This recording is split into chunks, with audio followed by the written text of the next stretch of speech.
This is Steve Ember. And this is Ray Freeman with the VOA Special English History Program, The Making of a Nation. Today, we continue the story of events during the presidency of Franklin Pierce. And we tell about the presidential election of 1856.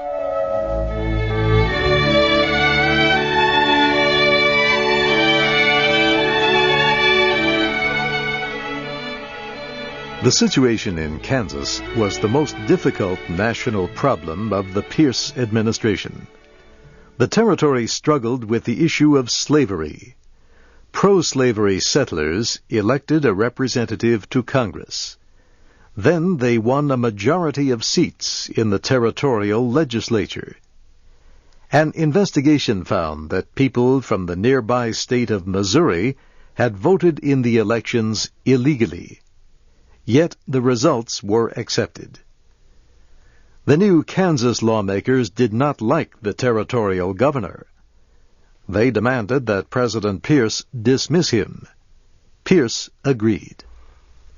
Anti-slavery settlers in Kansas felt they could not get fair treatment from either the president or the new governor. So they took an extreme step. They formed their own government in opposition to the elected government of the territory. Their political group was known as the Free State Party. Party members wrote their own constitution and chose their own governor. President Pierce said the actions of the Free State Party seemed revolutionary. He warned against violence. He said if party members attacked any officials or property of the territory or the federal government, party leaders should be charged with treason. The president gave the pro-slavery governor of Kansas control of troops at 2 army bases in the territory.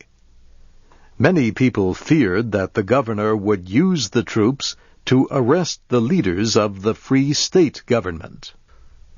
Fighting between the two sides almost began when a Free State man was killed by a pro-slavery man. Free State settlers gathered in the town of Lawrence and organized a defense force. At the same time, hundreds of pro-slavery men crossed the border from Missouri. They planned to go to Lawrence and burn it to the ground. The pro-slavery governor and the Free State governor agreed to hold an emergency meeting. They negotiated a settlement, and the men on both sides went home. The truce did not last long. In the weeks that followed, a number of attempts were made to stop or arrest the leaders of the Free State government. Pro-slavery officials urged private citizens to help. Once again, hundreds of men, including many from Missouri, gathered in Kansas. Once again, their target was the town of Lawrence. This time, however, there was no truce. The pro-slavery mob attacked and burned several buildings. A number of people were killed. The violence might have ended quickly, but one of the men defending the town believed that the battle against the forces of slavery must continue, and he believed that God had chosen him to lead it. The man was John Brown. John Brown heard that 5 Free State men had died in the attack on Lawrence. So he said 5 pro-slavery men must die in return. He led a group that seized and killed 5 people. The civil disorder in Kansas continued. Settlers were forced off their land. Houses were burned. More people were killed. The territory became known as Bleeding Kansas. It was clear that there were deep differences between the northern and southern American states.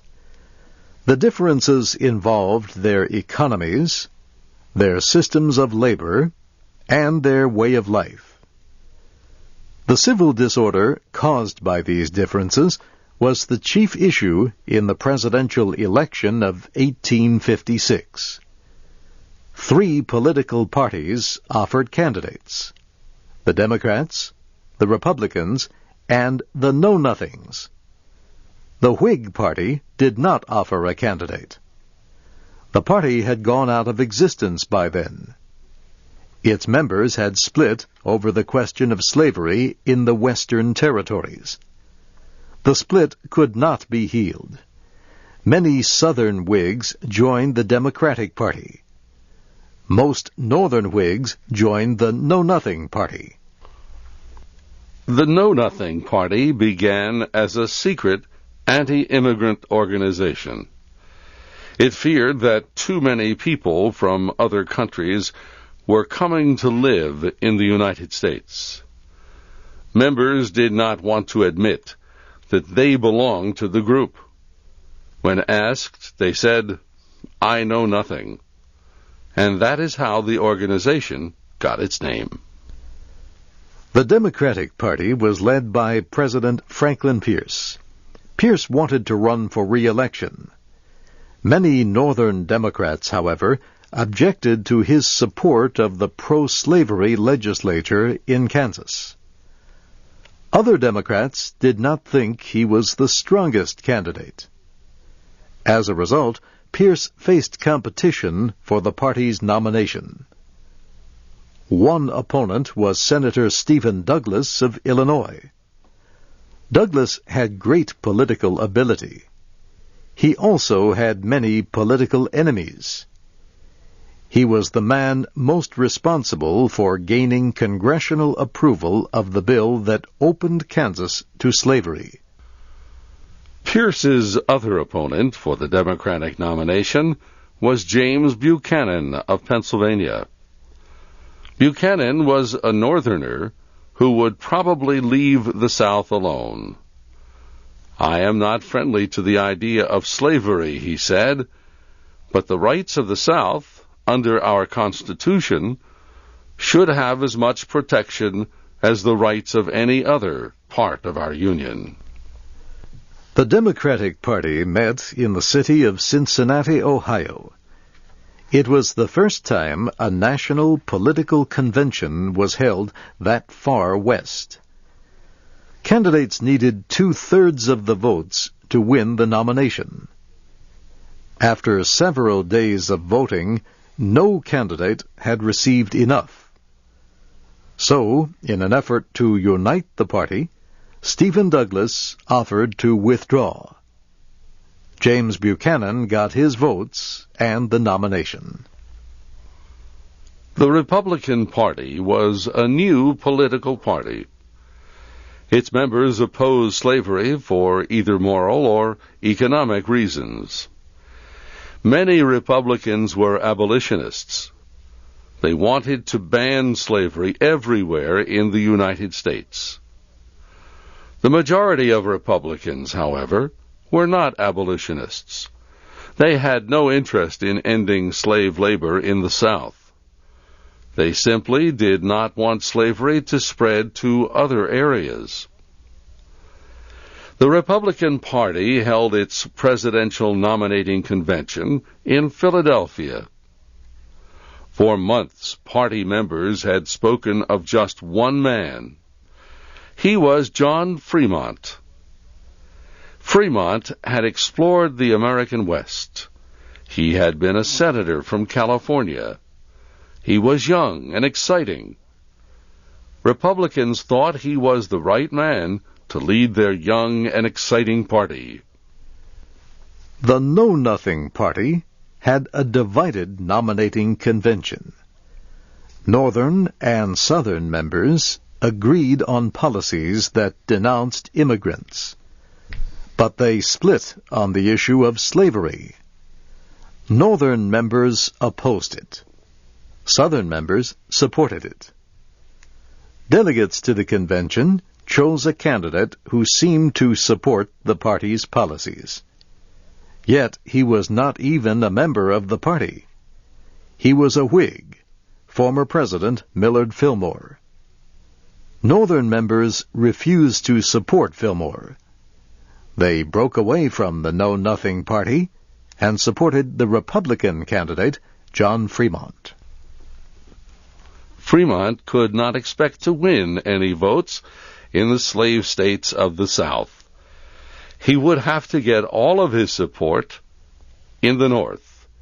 He would have to win the votes of the big states, including Pennsylvania.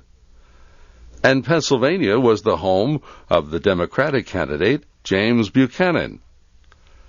Buchanan had said that the constitutional rights of the southern states should be protected, so he could expect to win some votes there. When all the votes were counted, Buchanan was elected.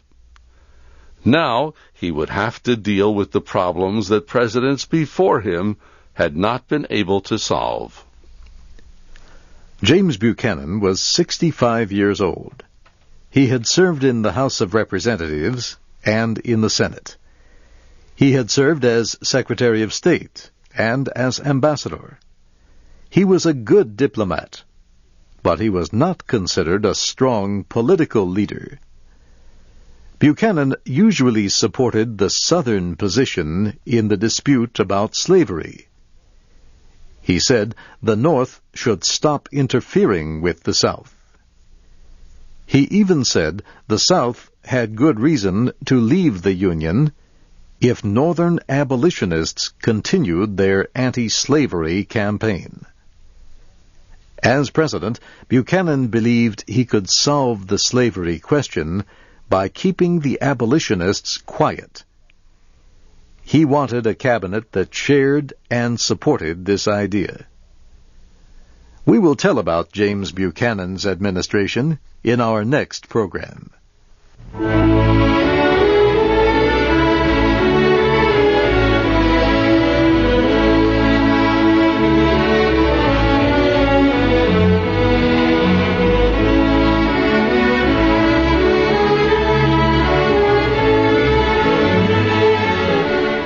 Today's program of The Making of a Nation was written by Christine Johnson. This is Ray Freeman. And this is Steve Ember. Join us again next time for another VOA Special English report about the history of the United States.